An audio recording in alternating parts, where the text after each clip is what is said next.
This case has had it all: intrigue, mystery, murder, guns, money, drugs, and much more than anyone had bargained for.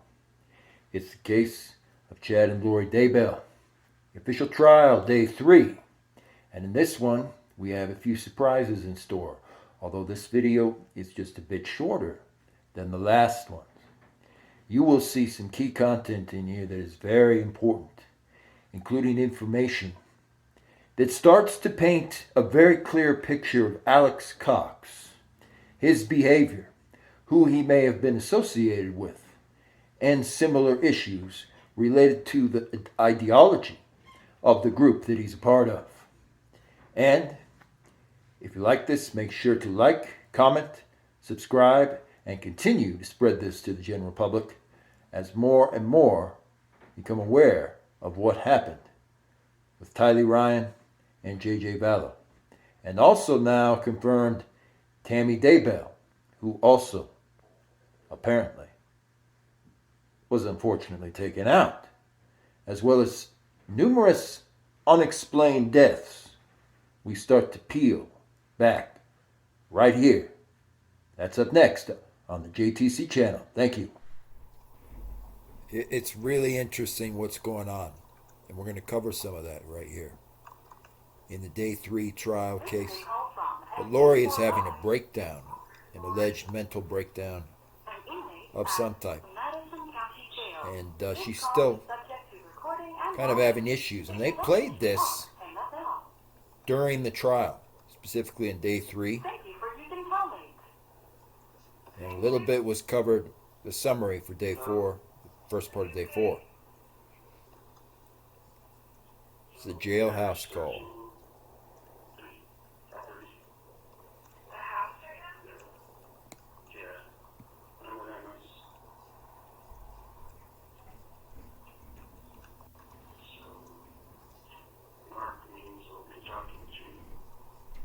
Mark Means will be talking to you.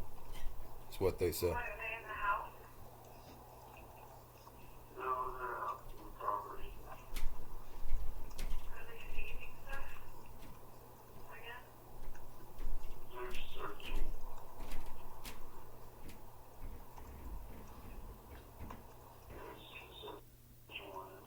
So they went from being very excited to sounding a little bit bummed out that everything got uncovered, got discovered.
There we have it. They've played the whole entire jail phone call for the jury now. And we're going to be covering some other interesting aspects, dealing specifically with the Jeep Wrangler, and also showing the Jeep Wrangler some of the screenshots that they've kind of shown in the courtroom of the Jeep Wrangler as well, so that maybe we can finally ourselves get a determination from what you guys are able to see about what Alex Cox was doing, and was he in the Jeep Wrangler? That's a real key question. We're going to get answers. Thank you again. Another one of the key pieces of evidence, key in this whole unfolding situation with Alex Cox and his alleged Jeep that he took over. On June 4th, Justin Lum released information about Charles Vallow's original Jeep. Last week, a colleague and I did investigating in Gilbert. We canvassed the neighborhood Brandon Boudreau lived in October 2019. Also, we went and found out exactly where he was shot at on the 2nd of October. The Jeep was registered to Charles Vallow. Charles was shot and killed on 7/11/2019 by Alex Cox, the brother of Charles' wife at the time, of course, Lori Vallow. We know Alex had claimed self-defense, and that turned out to be untrue. The car was registered to Charles Vallow, but mainly driven by his stepdaughter, Tylee Ryan, whom he gave it to as essentially a gift. Tylee went missing in September, last seen on 9/8/2019. So she was already missing, folks. That's a very, very key issue to remember when it comes to this. So I'm also going to see if we can see this Jeep up close, and I'm going to go to the location, where this is stated to take place. Tylee went missing at that exact time. The photo below is the Jeep Wrangler caught on a license plate reader in Gilbert, Arizona in 2019. Rexburg police say that law enforcement recovered this Jeep in Idaho, where Vallow lived, after the welfare check and search warrant regarding JJ and Tylee Ryan. What we learned: a neighbor tells us on the morning of the 2nd of October, she noticed a Jeep Wrangler parked across the street from her to the direct right of Brandon's home. The Jeep faced west, parked nose to nose against another car, which was very odd at the time. The neighbor tells me that the Jeep had been parked there all morning, so for several hours in total. Court documents filed by Brandon's attorney says he left his home around 7:20 a.m. to drop off his younger kids to his ex Melanie Pulaski. He returned at 9:15 a.m. So according to the witness, that Jeep was parked outside for more than 2 hours, at least. When Brandon pulled into the driveway and had been shot at, the neighbor heard a loud crack. It is important to note Brandon believes he saw a silencer that was also on this rifle. And that's interesting because when Tammy Daybell claims that she was attacked, she felt it was a paintball gun that was shooting at her. But see, if there's a silencer with a muzzle flash or a muzzle on the outside of a rifle, that sounds exactly the same as a paintball gun. And why is that ironic? That's ironic because they just discovered a set of rifles on the Daybell condo property that they recovered as evidence. Each one of them had unmistakably a silencer. That's right, a silencer or muzzle on the actual tips of the rifle. The neighbor remembers seeing the Jeep Wrangler speed off down the street. In this document, I have stated, or that I have shared, a GPS watch that is given to Brandon's son is also mentioned. Brandon moved in a few days prior and no one knew where he lived or his address. So the shooting is still being investigated by the Gilbert police, but just wish to share the nuggets we found when we went to the actual crime scene. Note, the security video was hard to find of this Jeep Wrangler.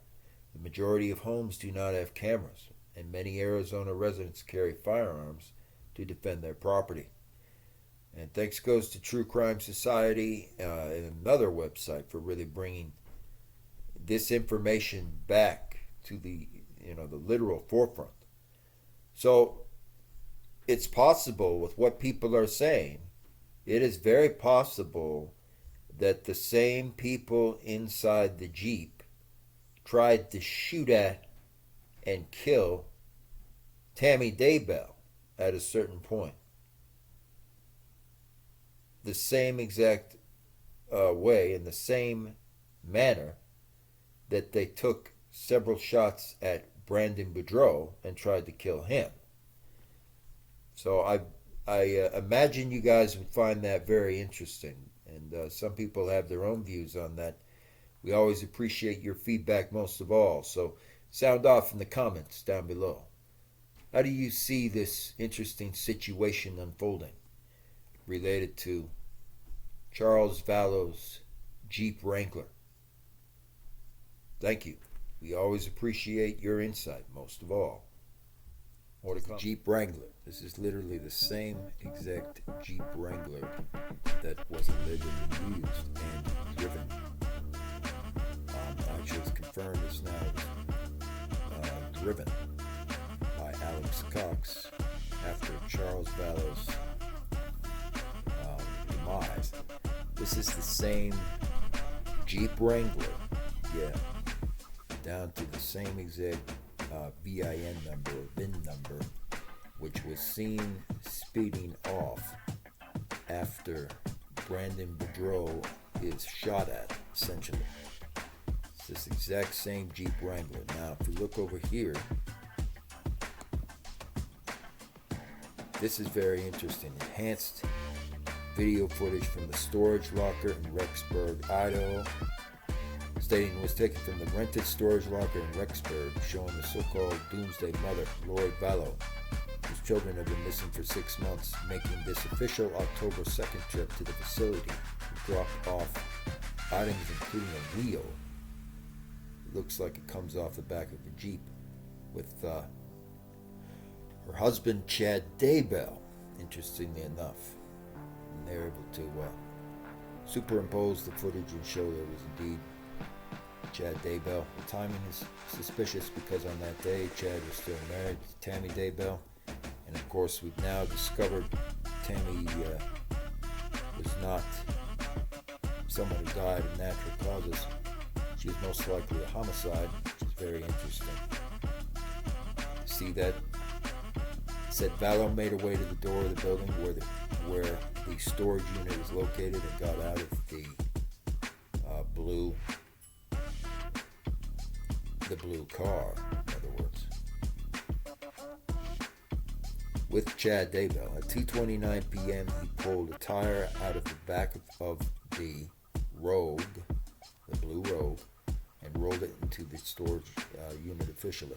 1 minute later, he and Lori carried in what appears to be a removed rear car seat. The next day, surveillance footage shows a second man visiting the storage unit back in Idaho around 2:11 p.m. with Lori. This man, who is Alex Cox, walked very differently than Chad and carries the tire out rather than rolling it along the ground. He also carries the car seat by himself. The tire and the seat are noteworthy because many Jeeps have spare tires directly on the back door. And in specific with this Jeep Wrangler, it has a spare tire on the back door. When the tire is off, the window then opens. It is possible the tire and seat were put into storage the day of the shooting, and Alex Cox could have been the driver when Brandon Boudreaux was shot at. Yeah, I would say that there is definitely more than enough evidence based on surveillance footage from the storage area, and now surveillance footage kind of on the street in the area where the Jeep Wrangler was traveling, and kind of almost a still shot of what appears to be Alex Cox, or Alex, in the Jeep. Yeah, I would say that there's more than enough to indict them or indict, uh, you know, one of them for attempted murder of Brandon Boudreaux. Looking at that, the tinted windows, unmistakable and very interesting. We're going to go to that area and see kind of the path for a moment where the Jeep Wrangler traveled. That is actually the original Jeep Wrangler, and it has been very, very challenging to locate all the information, but that's the Jeep Wrangler with the original VIN number. Thank you. Part of the Daybell video 3, part 3 with the trial. Should be covering a few key aspects also of the ideologies espoused by kind of the interesting society that was surrounding Daybell, because that's an important part of being able to move through these times. So Chad Daybell is a part of a fringe type of society, type of Mormon prepper subculture that combines a prepper ethos, meaning preparation groups, with the buy guns, can food, store water philosophy, alongside an apocalyptic, almost visionary culture that believes God prepared the word for the end times and has sent certain believers dreams and visions about what is to come, and particularly what comes directly next week. In specific, Julie Rowe, mentioned as a friend of Chad Daybell in the article for many years, has claimed she receives visions from God and that the end of the world is coming tomorrow. She's got a tidy following who are planning on moving to the deserts into tent cities at the drop of a hat. Indeed, she first prophesied that the end of the world will begin in 2015. She was excommunicated, of course, and for claiming also that church leaders were in apostasy for rejecting her revelations. However, several other key members, including allegedly now Melanie Boudreaux, I guess is her name, as well as Daybell, are members of this church, are members of the LDS Church in some fashion, but are set to not be members as of this year. Another thing, according to most scholars of psychology and scholars of religion or brainwashing, is it is not a genuine phenomenon. What you might call coercive persuasion or attempting to affect somebody's behavior and stated opinions is certainly real. However, it is heavily dramatized in the media and takes real physical abuse and never lasts very long at that. It is very unlikely that somebody could be persuaded to do or believe something they wouldn't normally do or believe through psychological process. So, and that part that I'll chime in here is there are a lot that have pointed to it before, and there is kind of a Negan, what I would most commonly paraphrase as kind of the ethos of Negan inside this society of Julie Rowe. And if everybody is familiar, with the Walking Dead series and how that really developed in the comic books, they can see that there's certainly evidence pointing in that direction for that possibility to turn out to be true. That it is kind of a very Negan-inspired ethos, if you would want to call it that, because it really believes in fantastical but seemingly very plausible things to some people, and then they get involved with the Bank of Switzerland and similar things. And so that's why I kind of like to bring up some of the elements that are used throughout these processes, because they're very dangerous. It might seem totally implausible and fantastical to a normal person, but there are a lot of people out there, and certainly Brian Laundrie was one of them, who view it maybe in a very different light, in an opposite type of fashion, because they're already into very troubling belief systems in other areas of their personal lives. So they might see things about someone at a grocery store, for example, as being very suspicious. They think and believe things already that are kind of questionable. So to say that just an everyday person could get hooked in by this, I would say is certainly false. But somebody who is very paranoid, to the point that they feel like they're being followed, in the fields at night, or that, I don't know, a plant or something is talking, or similar interesting belief systems. For someone who already has conditioning to those types of things, it's very true. It's very, very realistic that they could get pulled in to different types of belief systems. And I want to make the distinction here that this is not just about a religious doctrine. This is about the cult type of belief systems that really exist out there, that always love to use religion, and especially religious churches and things, as kind of a cover story. They talk about that. The vast majority of scholars in religion gave up on the word cult. In older scholarly literature, however, it means a religion that is culturally distinct from the dominant society. But in the 1970s, evangelicals and many, many others feared it could be a charged term and began using it to delegitimize real religious churches and things like that. It is extremely difficult to define cult in a way that is meaningful from simply a religion, for example. Are cult members told what to do and expected to obey? Well, so are Buddhist monks. Do cults have a charismatic leader? Well, yeah, but their point is, so does the Roman Catholics sometimes. Do cults separate from the world and keep their children away from society? Well, yes, they do, but so did the Amish. So it is a lot more precise. And I think it is more than to simply say it's only a cult. This is far more useful because it acknowledges that groups who are normally not called cults can be abusive and very threatening.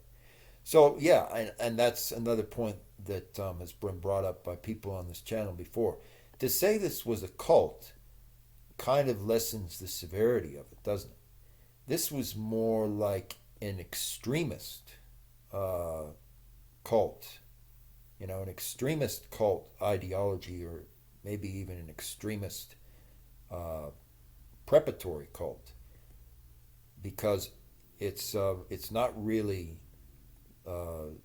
married to religion in the way that people would suspect it is. It's more like it's kind of an anti-religious, because people who are so wrapped up in, for example, tomorrow there being a nuclear bomb or something falling in Oregon, or falling in Maryland, or similar things like that.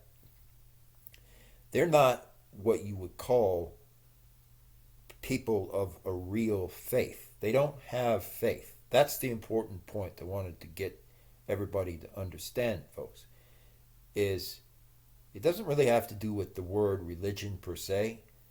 These people in general, especially the ones that come along like Brian Laundrie and so forth, they do not have faith, or perhaps they lack the word faith, not religion. They ultimately have plenty of religion in different ways, but they lack that key word of faith. And because of that, it could be said that their extremist kind of cult belief is therefore undercut and very, very underhanded. It's undermined and underhanded, undermined specifically by their belief system. So they don't really have a what I would call, and what certainly a lot of people would call, a sane and sound belief system, because it's undermined by the actual beliefs of whatever the organized extremist ideology is. That's all. They may have an ideology, right? But anybody could have an ideology. The issue is their ideology, in many cases, I'm not saying all cases, but in many cases, is undermined by the fact that the practitioners or the people involved in the practice lack that key word of faith.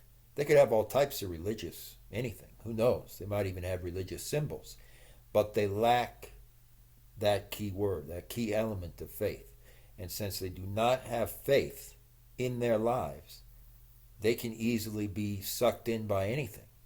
If somebody tomorrow made a group that was professing that Elvis Presley was now leading a new church and so on, they could be, maybe not easily, but they could certainly be persuaded and sucked into that without any trouble at all. Whereas typical people would just ignore that type of scenario and that type of setting altogether because they don't see things that way. They see things not as all black and white. We cannot ever look at things that way. And typical people, most certainly because they do have faith, they're not going to look at things in such a instant gratification type of fashion. And in that way, it would be impossible, really, for somebody who's normal, who's quote as normal as you can to be persuaded or to be sucked into this type of ideology and this type of extremist cult belief that exists, all around us in certain places. But certainly people who are brought up in that and who know about it and who really that's all they see, they could very easily be sucked or pulled into this kind of phenomenon. And so that's one of the most important key issues that I wanted to bring back to the forefront. They talk about this in depth if you ever want to really learn the truth and learn more about how some of these ideologies take shape and where they exist and how they're kind of the opposite of anything to do with God and similar things. In the books called Brainwashing by Kathleen Taylor by the Oxford University Press, and also the books by Robert J. Lifton. It's called Thought Reform and Psychology of Totalism, and that was published in 1961. They refer to the term brainwashing as it was coined by the American journalist who was terrified when American prisoners of war in the Korean War broadcasted radio spots that condemned the U.S. and praised communism. A lot of journalists thought the communists figured out how to control everyone's thought as a result. This book debunked that and coined the phrase of coercive persuasion since then. Lauren Dawson on cults and new religious movements, they talk about it where this is a useful introductory text that walks the reader through the history of the term cult and explains why most academics have adopted the term for a new religion. So it's really an extremist kind of cult or extremist ideology group because, that's exactly what I mean. Typical people could not ever be pulled into this, even through massive rewriting of books and things. They couldn't be at all persuaded easily into these types of zealot-based groups. But someone who is very fringe or who's on kind of an extreme level, who believes, for example, maybe they have a belief system that the communists landed in Florida and took over and everybody is, coming back from Cuba and things like that. Someone who's reliving those kinds of trauma-based experiences. That's the most important point I wanted to get to here, right? They could fairly easily, not at first, but they could fairly easily be pulled into this kind of extremist ideology and then be a part of these groups, be a part of these kind of extremist cults. And that's why I think and I really thank everyone who's in our community as well as, uh, my faith as well, that we haven't seen other people or other people that we know, ever get sucked down one of these many, many rabbit holes, that are out there. It's like, yeah, they exist. They're very, very real and prevalent. But for somebody who has their feet, firmly planted on the ground, who has common sense and things like that, it cannot be used to subject them to the whims of whatever the extremist group is. And that's one of the most important points we have to always remember is extremist type of cults, they lack anything to do with faith. And so because they lack that key element, the key component called faith, although it's hard to determine, what is what at first, it becomes fairly easy and self-explanatory to determine what side they're on after a short amount of time of just, looking up the truth about them and kind of investigating what's going on with whatever group that is.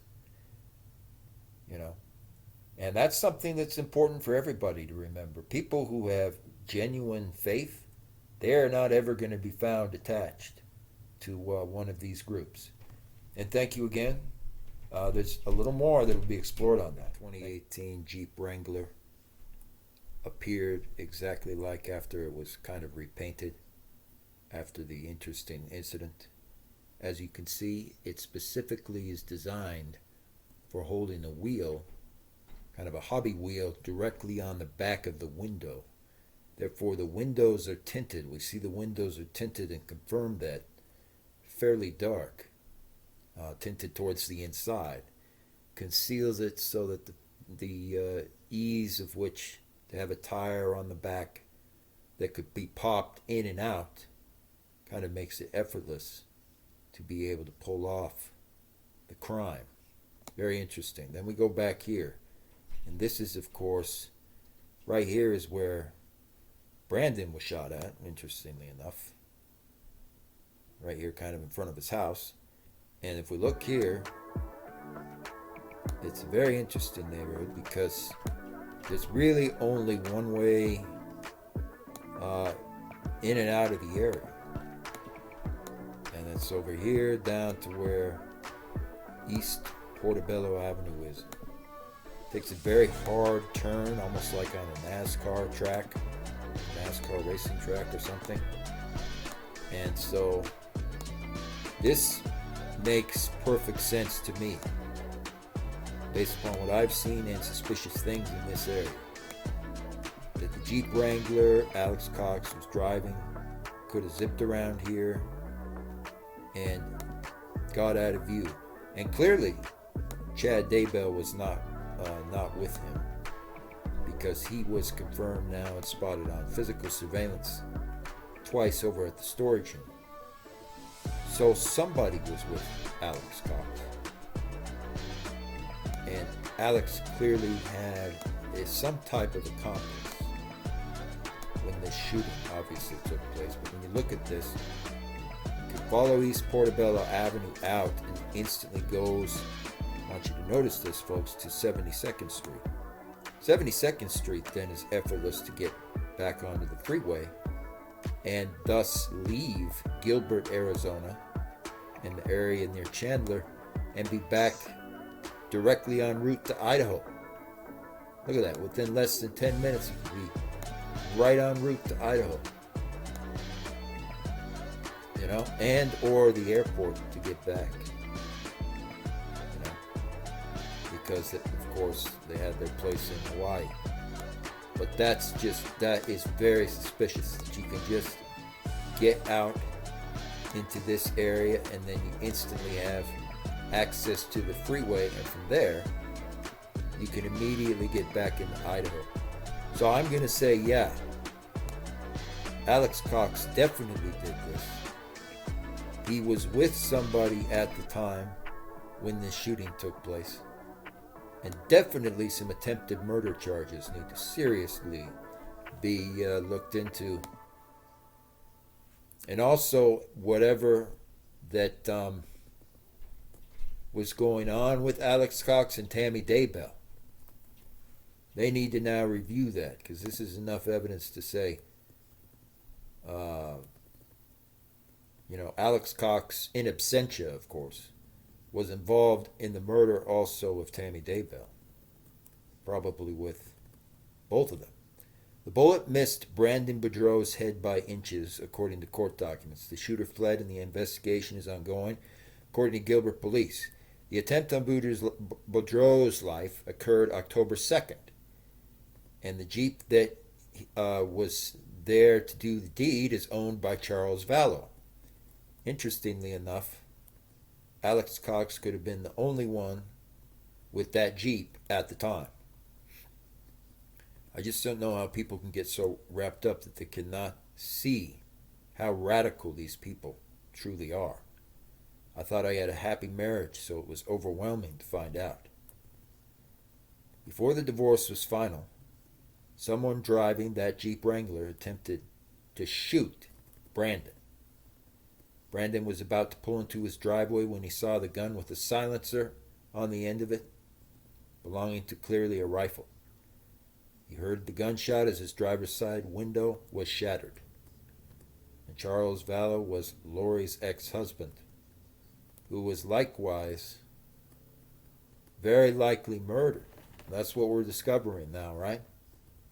Lori Vallow had Charles Vallow murdered, There's a lot of suspicious things that have been surrounding this family, this couple.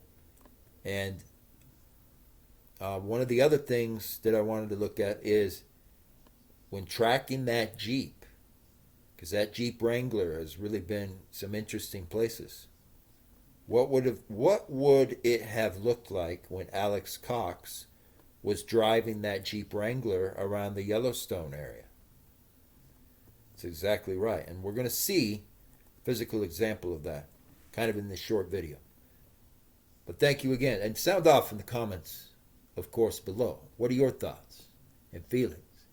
And we always enjoy your insight most of all. So be sure to give extra feedback to it down below. Doing an amazing job keeping on top of key elements here.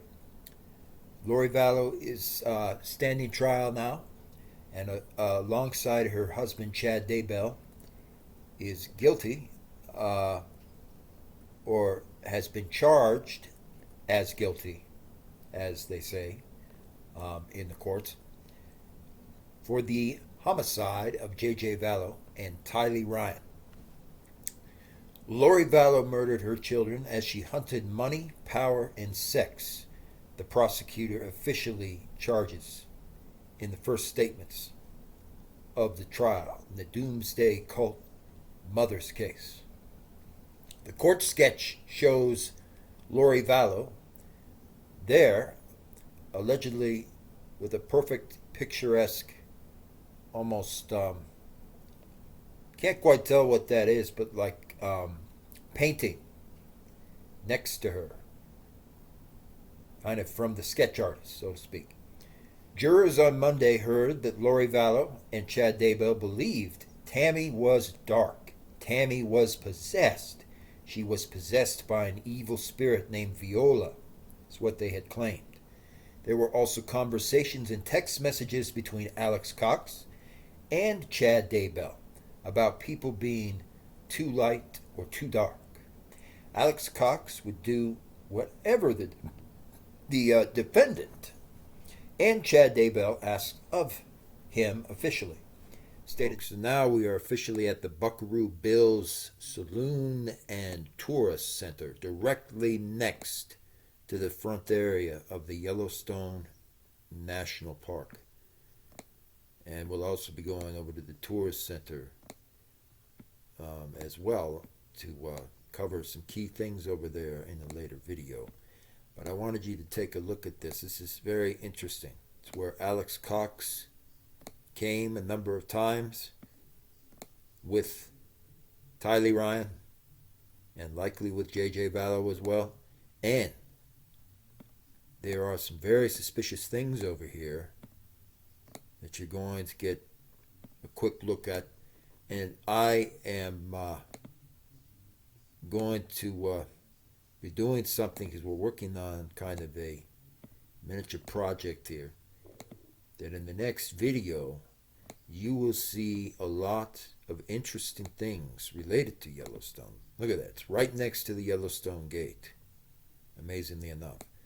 You'll see some very interesting things related to Yellowstone, as it's going to track Alex Cox's route according to the evidence that's been dug up, and see if we can actually trace Alex Cox's exact route and who his possible accomplice might be, because Chad Daybell wasn't there at the time on the trip, because Chad and Lori were doing their own eloping, and then they were going to Hawaii a lot.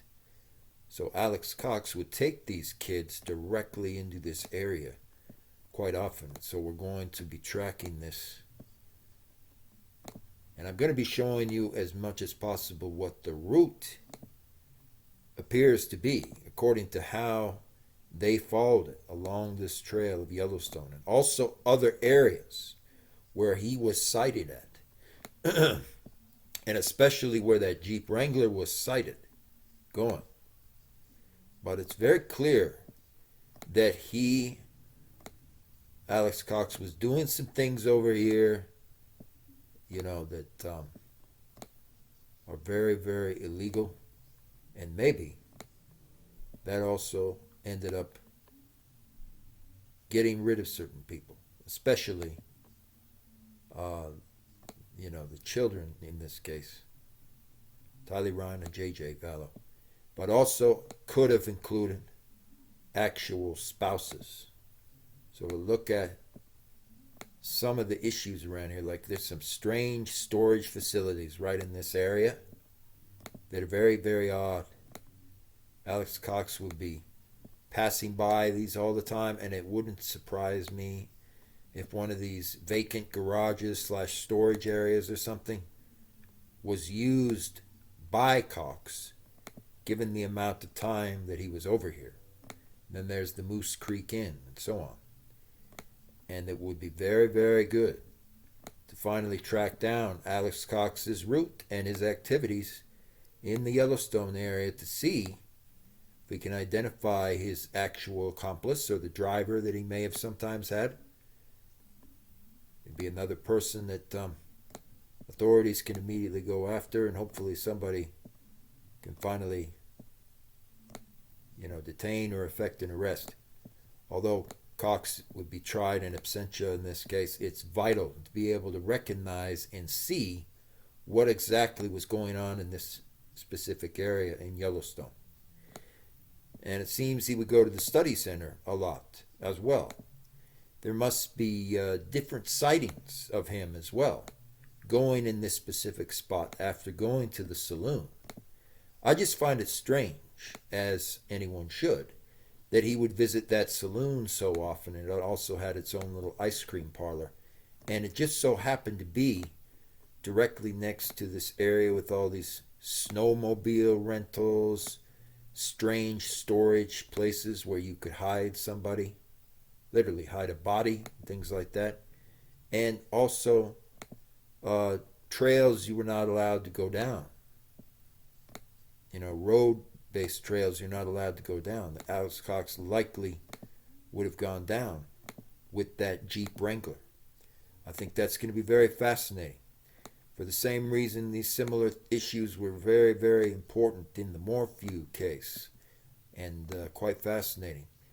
I'm going to be doing that, and it's going to be kind of a real tracking of Cox's whereabouts and Cox's possible accomplice in and around the Yellowstone area in video number 4. But for now, I wanted you to all get a real sense of the fact that there's something rotten over here.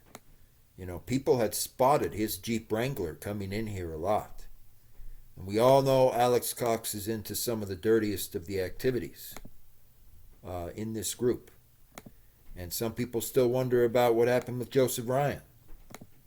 if he visited Yellowstone, or the area of the market right directly next to Yellowstone. So we'll be looking at each one of those aspects, covering in kind of a mini documentary style format. Thank you again, though, and continue to let us know with your feedback. Your insights and views are the most important thing we wish to hear first. So share those in the comments down below. Thank you. So you heard it here first. Alex Cox was a major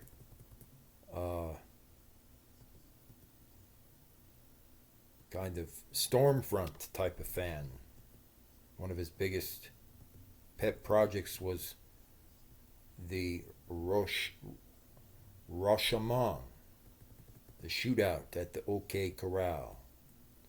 They call it the Tombstone Rashomon, apparently. It's been shut down now and is no longer, of course, going on.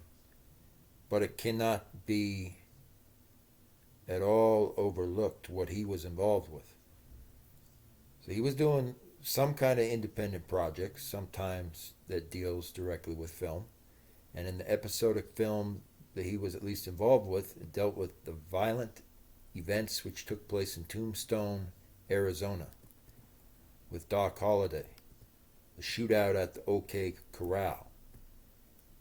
And you wonder why I'm saying it's so important to track everything about what can be understood in regards to Alex Cox's travels and his movements, especially the fact that he was in Tucson, Arizona a lot. It's because he was one of the key personnel involved in this apocalyptic group. So we're going to be covering that. We're going to be covering what he allegedly said about Johnny Behan, things like that, and why he was so fascinated and obsessed with this kind of information, and even with a doomsday group who is loosely tied to Donald Trump, things like that, And I will just say we are not the biggest fans of people like Trump. I mean, we respect them, but again, this is some pretty far-flung stuff that will end up being uncovered here. And apparently he did a lot of documenting of all these shootouts. So that's all for now on this key case.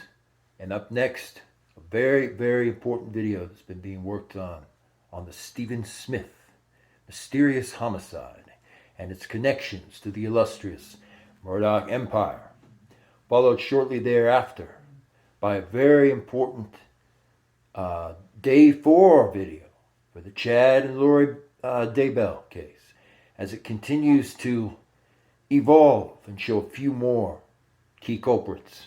Thank you again. Continue to spread the word.